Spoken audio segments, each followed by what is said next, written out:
Good afternoon, Internet fans. Admiral Preparedness here. I want to bring up something that a few people would think about. The Irma disaster and the Harvey disaster.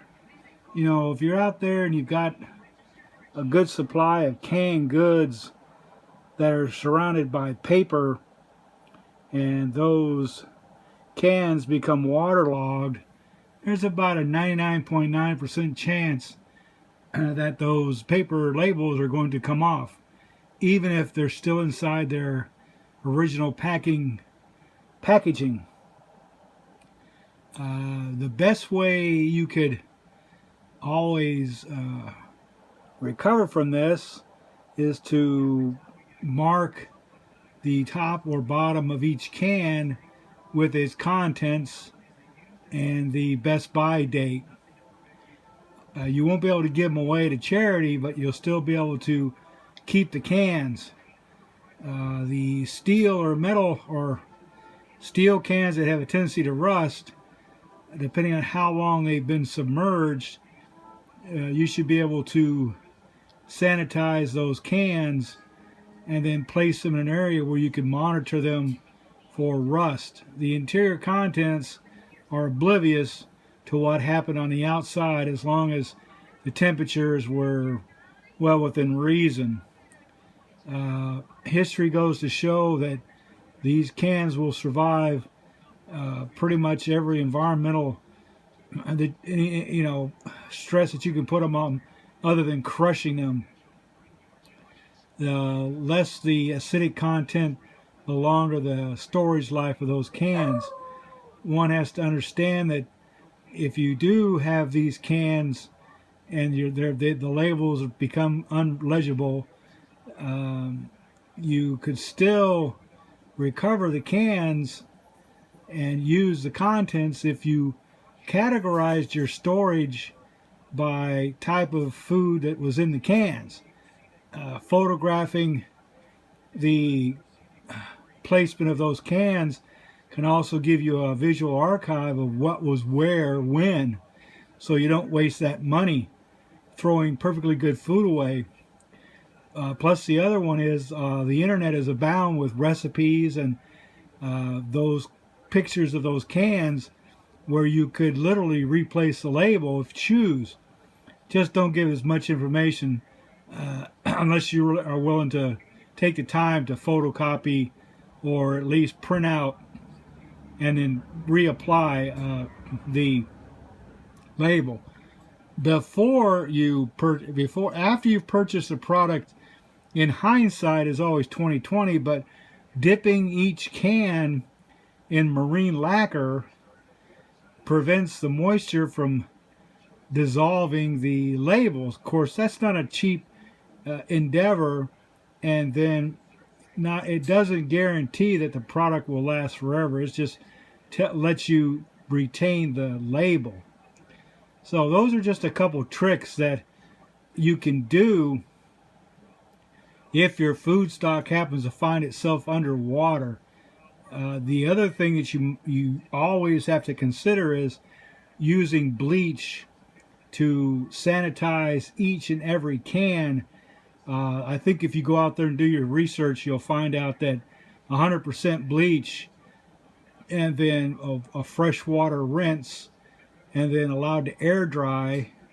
If you rotate the can upside down so the bottom can also, through evaporation, you will be able to keep those cans at least for the time being until you decide to use them. Anytime I bring a can up from my food storage, I always sanitize that can just to be safe, because you never know when a four-legged little critter decides to get into your food stock and run around, leaving their fecal and urine on tops of your cans. We don't have that problem right now per se. That is just a precaution.